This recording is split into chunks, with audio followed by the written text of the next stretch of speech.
What is really important कि हमें हमारी विनिंग हैबिट्स को बिल्ड करना है। मुझे तो खाली मैसेज सिलेक्शन हो जाएगा क्या? सर मुझे फिजिक्स में इंटरेस्ट पढ़े ही जा रहे हैं, क्यों पढ़े जा रहे हैं? सिर्फ 40 मिनट की। ये 40 मिनट की इसलिए तकलीफ है तुम्हारी, इसलिए तकलीफ है तुम लोग। तुम्हें हैबिट्स को आपको बिल्ड करना है अभी पहले महीने। तो 10 मिनट का चैलेंज लीजिए। जब भी टेबल कुर्सी पर बैठो, तुमने मेरे से ज्यादा जुनून होना चाहिए, और मेरे से ज्यादा जुनून लाना इतना आसान ऐसे नहीं। टीवी के सामने बैठ गए मैच पे, 25 से ज्यादा सवाल हो गए, तो तेरे को क्या स्ट्रेटेजी फॉलो करनी है, ध्यान से सुनना। Yes or no? You need to follow this. अगर इन सब बातों पे तुमने ध्यान दे दिया तो तुम्हारा सिलेक्शन कोई रोकने वाला कोई नहीं रोक सकता। तुम्हारा सिलेक्शन ये कोई किताबी ज्ञान नहीं है, अनुभव का ज्ञान है। रोज सवाल करिए, उनके इनपुट दीजिए, फोकस होके पढ़िए। 12 से 15 घंटे कम से कम अपने को देना है। अभी शुरुआती दौर में तुम्हारी आदत शायद 10 घंटे की होगी, कोई बात नहीं। जब भी मैं हमेशा बच्चों को बोलता हूँ 10 मिनट का चैलेंज लीजिए। जब भी टेबल कुर्सी पर बैठो, 1 घंटे बाद या 40 मिनट बाद लगे कि मुझे उठने का मन कर रहा है, करता है कि नहीं करता, तो अपने आपको बोला है 10 मिनट और। कितने? बस इतना बोल रहा है अपने आपको। जब भी मन करे और उठ जाऊं, पानी पी लेता हूं, या सुसु जाना है, व्हाटएवर इट इज, है ना। तो हमारे में क्षमता होनी चाहिए, हम 10 मिनट किसी भी अपनी प्रक्रिया को रोक। अरे ये सवाल हो, क्या हम 10 मिनट पानी पीने के लिए रुक सकते हैं? क्या हम 10 मिनट किसी और काम को भी रोक सकते हैं? अरे ये सवाल हो। तो 10 मिनट जब भी अपन बैठे और मन कर रहा है कि अपने को उठ जाना, उससे कितना मिनट और आगे जाना है। धीरे धीरे तुम्हारी हैबिट एक स्ट्रेच में 3 घंटे से 4 घंटे बैठने की होनी इफेक्टिवली। अभी तुम्हारी आदत ये सिर्फ 40 मिनट की है। कितने की है?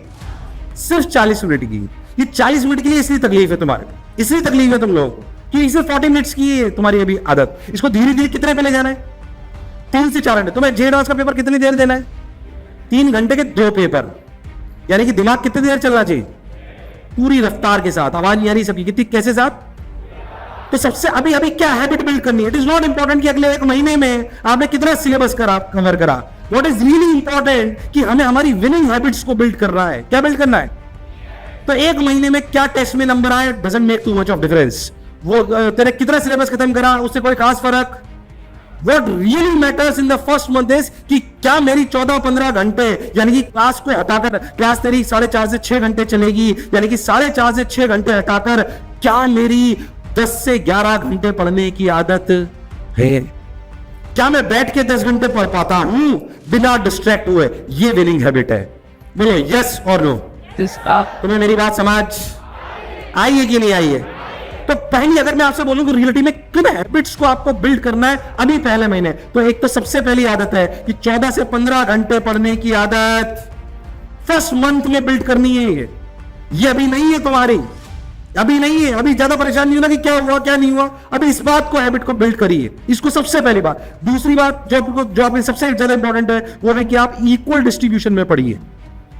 It is very important. ये सब आपको इंपॉर्टेंट है। आप equal distribution of what? Subject. ऐसे नहीं मैं समझदारी में ऐसे पढ़े जा रहे हैं। मुझे तो खाली मैसेज सिलेक्शन हो जाएगा क्या? खाली केमिस्ट्री से हो जाएगा क्या? खाली फिजिक्स से हो जाएगा क्या? सर मुझे फिजिक्स में इंटरेस्ट पढ़े ही जा रहे हैं, क्यों पढ़े जा रहे हैं? क्यों पढ़े जा रहे हैं? 1 से सेलेक्ट, 3 से सेलेक्ट होंगे, और सबसे ज्यादा सेलेक्ट कौन कराएगा? ये पहले भी बोला था मैंने, बोला या सुनो। 3 घंटे केमिस्ट्री का पढ़ा, भाई साहब नॉलेज जानी तुम्हें याद होनी चाहिए। अब मैं कह रहा हूं, अभी कोई बच्चे बोले सर अभी तो कोर्स धीरे धीरे चल रहा है, अरे क्या दिक्कत है इनऑर्गेनिक रटने में? ये बता इनऑर्गेनिक के जो चैप्टर है तुम्हारे, सॉल्ट एनालिसिस, मेटलर्जी, उसमें टीचर का रोल अभी रटने एनसीईआरटी से। तो बोलेगा सर पढ़ाओगे नहीं क्या? अरे पढ़ाएंगे, टेंशन मत लो, पढ़ाएंगे तुम्हें। पर अगर अभी शुरुआती दौर में तुम्हें लग रहा है कि हम थोड़ा धीरे धीरे चल रहे हैं और हमारे पास शुरुआत में लग सकता है, अगर समय है तो रोज उठ के क्या पढ़नी? एनसीईआरटी किसकी? इनऑर्गेनिक की। किसकी? जो चैप्टर रट देंगे। सॉल्ट एनालिसिस याद होनी चाहिए, मेटलर्जी याद होना चाहिए, एस ब्लॉक है, पी ब्लॉक है, टी ब्लॉक है, अरे पढ़ा है ना ये, वो याद होना। उसके सारे सवाल एनसीईआरटी से आते हैं भाई साहब, सारे। पहली शर्त ये है। दूसरी शर्त इक्वल डिस्ट्रीब्यूशन ऑफ सब्जेक्ट्स है। क्या है? अच्छा बच्चा कहता है, एक छोटी सी बात बता दो इसमें फटाफट, मैं तुम्हें बहुत बोर तो नहीं कर रहा? कर भी रहा हूं तो सुनो, काम की बात है, लेकिन मुझे पता काम की बातें बता रहा हूं तुम्हें, है ना, कोई फर्क नहीं पड़ रहा मुझे। मैंने तो ये भी बोला था हंसी मजाक करूंगा, ये करूंगा तो बहुत मजा आएगा, पर मजे के लिए नहीं आया हूं, सिलेक्शन के लिए आया हूं। वैसे भी ज्यादा क्लास नहीं ले सकता हूं और बैच में। अरे ये सुनो, एक बार फिर से एक बात ईमान से सोचो, जो तुम्हें यहाँ सामने से बोल रहा है यानी कि एनबी सर, क्या वो शायद माँ बाप के बाद वो पहला व्यक्ति है जो तुम्हारा सबसे ज्यादा सिलेक्शन चाहेगा? अरे ये सुनो, ईमानदारी सोचो, लॉजिकल लॉजिकली सोचो। अच्छा दूसरी बात, तुम्हारे माँ बाप से भले मैं पीछे हूं तुम्हारे सिलेक्शन चाहने में, पर क्या सबसे ज्यादा अच्छा सलाहकार हूं? तुम्हारे माँ बाप तुम्हें कैसे प्रिपरेशन करनी चाहिए इसकी सलाह भला चाह सकते हैं, नहीं देंगे, देने उनको, उनका अनुभव नहीं है उस बात का। अरे ये सुनो, मुझे अनुभव है और मैं तुम्हारा सिलेक्शन चाहता हूं, अरे मेरी कोचिंग में सेलेक्ट होने चाहिए यार। लॉजिकल है ना। हमारा वैसे तुम्हें सफल होना है कि नहीं होना? तुमसे ज्यादा मुझे भी सफल होना है। अभी क्या उम्र है मेरी? 38 साल की। अभी तो कहां पहुंचा हूं, तो पता नहीं कहां जाऊंगा। और इसमें कोई बुराई वाली बात क्या? एस्पिरेशनल होना बुरी बात है क्या?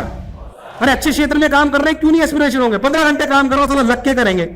अगर तुम्हें जुनून है कुछ बनने का, उससे ज्यादा जुनून तुमने मेरे से ज्यादा जुनून होना चाहिए, और मेरे से ज्यादा जुनून लाना इतना आसान लाके बताइए कि हाँ सर ऐसे काम कर सकते हैं हम, ऐसे काम आपकी तरह करके हम बता सकते हैं। इसलिए जुनून मुझे भी है। और मुझे एक बात समझ में आती है, शिक्षा के लिए मुझे कुछ करना है तो मेरे पास ऐसी खेप तैयार है जिसमें मैं बहुत सारी चीजें अप्लाई करके उनके रिजल्ट्स को इंप्रूव कर सकता हूं। ये मुझे समझ में आता है, ये मुझे क्लैरिटी से समझ में आता है कि ऐसे मेरे को और कहां मिल सकता है। खैर मैं आपकी उसमें चला गया, इक्वल डिस्ट्रीब्यूशन ऑफ सब्जेक्ट। अब बच्चे को समस्या क्या आती है मैं आपको बताता हूं, उसके आंसर दे रहा हूं आपको, छोटे छोटे जो आपको समस्या आती है।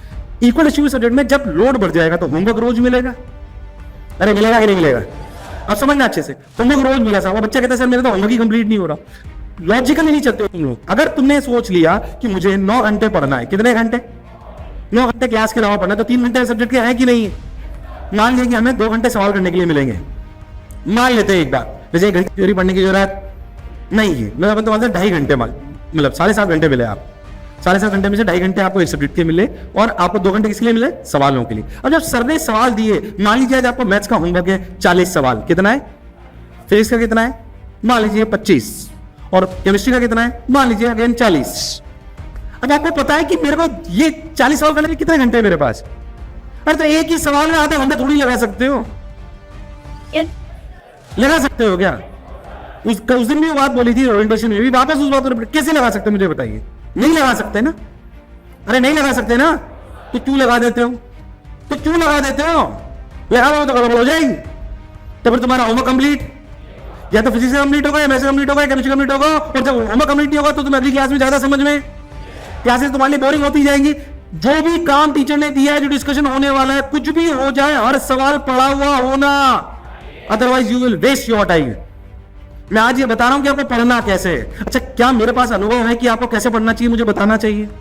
क्योंकि 12वीं का टीचर नहीं, जे एडवांस की बातें कर रहा हूं आपसे कि बच्चों को कैसे पढ़ना चाहिए कॉम्पिटिटिव एग्जामिनेशन के लिए। अब अगर आपको सोचो 40 सवाल मिले, तो आपको सबसे पहले घर जाके क्या करना होता है कि आज प्लानिंग करनी होती है। अच्छा 2 घंटे मेरे पास सवाल है, सॉरी 2 घंटे मेरे पास है फिजिक्स के लिए, 120 मिनट है, कितने? तो 40 से डिवाइड करो, कितने हुए? क्या 3 मिनट हर सवाल के लिए? इसको मल्टीप्लाई करो 2 से, कितने से? कितने से? यानी कि एक सवाल को मैक्सिमम मैं 6 मिनट दूंगा। ये 2 इसलिए क्योंकि कुछ सवाल ऐसे होंगे जो 1 मिनट में खत्म हो जाएंगे। यानी कि किसी भी सवाल को मैं 6 मिनट से ज्यादा, क्या ये हर सवाल का समय रोज बदलेगा? अरे yes or no? Depending on the work, depending on the, अरे आज मेरे पास काम ज्यादा है तो मैं 5:30 बजे उठ गया था, आज 5:30 बजे से काम कर रहा हूं। अभी तुम्हारे जाते ही मेरे को फिर इसके बाद मेरी 6 मीटिंग अलाइंड है तुम्हारी क्लास के बाद, लगातार शाम को 9 बजे तक, लगातार 6 बजे तक, सॉरी 9 बजे तक 6 मीटिंग्स अलाइंड है। मुझे पता है मेरे को काम खींचना है, तो अपने को पहले से प्लानिंग होनी। मेरी सुबह की प्लानिंग, सुबह फ्रेश होने जाते ना तभी रहती है कि आज क्या करना है। उस टाइम यूटिलाइज करें ना, बेकार क्यों करने वाले हो तुम लोग भाई? आराम से भाई साहब खाना खा रहे हैं, जुगाली कर रहे हैं भैंसों की तरह। तो 5 मिनट लगते हैं खाना खाने में, कितने? 5 मिनट। ऐसे नहीं टीवी के सामने बैठ गए मैस पे, आधे घंटे तक खाना खा रहे हैं, ये मुश्किल का बच्चा नहीं करेगा। Is that clear to everyone? अरे वाली आइए सॉल्व नाउ। 6 मिनट लगाएंगे, कितने मिनट? 6 मिनट लगाएंगे, और हम रोज ये काम करेंगे। अच्छा अब आपने सवाल करे, आपने 40 सवाल थे, हो सकता है कि 120 के पहले आपने इस प्रक्रिया को फॉलो करा, हो सकता है कि आपके पास 1.5 घंटे में आपके पूरे 40 सवाल अटेम्प्ट, क्या आधा घंटा बच गया? अब आधा घंटा उन सवालों में लगा दो जो आपको लगता है कि और फाइट मारता तो। अरे ये सवाल लो, अब ध्यान सुनना जो मैं कहने वाला हूं, प्लीज ध्यान सुनना, गड़बड़ मत करना। सोच के देखिए 40 सवाल सर ने होमवर्क दिए थे, तूने इस प्रक्रिया को फॉलो करा, क्या एक बात तो तय हो गई? एक बात तो तय हो गई। 1.5 घंटे में हमने 40 सवाल एक बार अटेम्प्ट कर लिए, हो जाएंगे अगर इस प्रक्रिया को करोगे तो 1.5 से 1 घंटे 45 मिनट पक्के से हो जाएंगे। अब एक बात समझो कि 40 सवाल जब सर ने दिए तो मैंने सारे सवाल अटेम्प्ट तो कर लिए, बोलो या सॉल्व लो। ये दूसरी बात है कि कितने हुए और कितने अब ध्यान से सुनना। अब कब कितने हुए इसको ध्यान से सुनना, जो मैं कहना चाह रहा हूं। इस प्रक्रिया को बहुत ध्यान समझेंगे अपन। अगर इन 40 में से ऐसा शुरुआत में हो सकता है किसी भी बच्चे के साथ किसी भी सब्जेक्ट में, अगर इन 40 में से तेरे से मान लीजिए कि 25 से ज्यादा सवाल हो गए, क्या हो गए, तो तेरे को क्या स्ट्रेटेजी फॉलो करनी है, ध्यान से सुनना। तू क्लास में जाएगा, सीडी मतलब क्लास डिस्कशन, सीडी मतलब क्या 15 जो सवाल तेरे से नहीं हुए उसमें से प्रैक्टिकली अभी भी क्लास में डाउट पूछने के बाद 15 तो शायद पूछ पाई है, जरूरी, क्योंकि ऐसा हो सकता है कि एक तू ही अकेला क्लास में ऐसा हो जिसका तेरा डाउट हो, बाकी किसी का डाउट तो बच्चे नहीं पूछते। पर फिर भी क्लास डिस्कशन के बाद ये 25 का फिगर 35 के आसपास आ जाएगा। कितने के आसपास आ जाएगा, 35 के आसपास क्लास डिस्कशन के बाद। इस 35 के बाद अपन घर जाके क्या देखेंगे, टीएस क्या है, टेक्स्ट सॉल्यूशन क्या है, अगर वो भी समझ नहीं आया तो क्या देखेंगे, और वो भी समझ में नहीं आया तो क्या डाउट काउंटर पे जाएंगे। ये प्रक्रिया फॉलो करनी है, और फिर भी कुछ ना आए तो क्लास के बाद जिससे आपने पढ़ा है उसके बाद डाउट पूछिए। Is that clear to everyone? अरे यस और नो?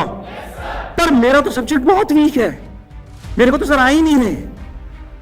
और ये मान लीजिए ऐसा हो रहा है 40 में से अपने को सिर्फ 15 ही सवाल हुए, ऐसा हो सकता है मत कितने, और ऐसा 2-3 बार हो जाए तो पहली बात तो इसका मतलब ये वाला सब्जेक्ट हमारा बहुत, तो क्या हमें क्लास देखने से पहले लेक्चर देख के जाने, अरे यस और नो? पर अगर मेरे से 15 ही हुए तो मैं इस क्लास डिस्कशन से पहले टेक्स्ट सॉल्यूशन देख लूंगा। क्या देख लूंगा? अगर मेरे से बहुत कम हुए हैं तो मैं पहले क्या देख लूंगा, टेक्स्ट सॉल्यूशन देख लेगा। तो तू सवाल देखेगा, करीब 25 सवालों के टेक्स्ट सॉल्यूशन देखेगा। कितने के? मैं तेरे को कह रहा हूं, तेरे को 15 फिर आ जाएंगे तो 30 के आसपास पहुंच जाएगा। ये अप्रॉक्सीमेट डेटा है, जैसी बात आप इस बात को समझ रहे हो, 30 के आसपास आप, तुम्हें मेरी बात समझ? अब तू क्या करेगा, क्लास डिस्कशन क्या करेगा, लगभग 38-40 पे तू पहुंच जाएगा। नहीं पहुंचे तो वीडियो सॉल्यूशन देख लेना, और ये भी नहीं हो तो डाउट काउंटर पे चला जाना। ये ध्यान में रखना है। अच्छा, ये वाली कहानी अगर 3-4 बार रिपीट हो जाए, इसका मतलब ये वाला सब्जेक्ट और ये वाला टॉपिक मुझे बहुत अच्छे से समझ, इसका मतलब मुझे उसको देखने जाने से पहले, उस क्लास में जाने से पहले मुझे उसके लेक्चर देख लेने। Here you have to utilize online. So classroom coaching is one of the most important thing, जहां से सिलेक्शन सबसे ज्यादा होता है। बट क्या इसमें हमें ऑनलाइन के जो ऑनलाइन के टूल्स है उसे भी यूज लेना आना? तो हम सिर्फ अपने आप ऑफलाइन नहीं बोल रहे कि सिर्फ आए पढ़ाए चले गए, ट्रेडिशनल कोचिंग नहीं हो रही है। It should be right mix of app and this things. बच्चे क्या करते हैं, पढ़ा और कहीं रहा है, ऐप कहीं और की ले ली, ऐसे सिंक्रोनाइजेशन होने वाला। क्या we are synchronized? Yes or no? You need to follow this, you need to follow this.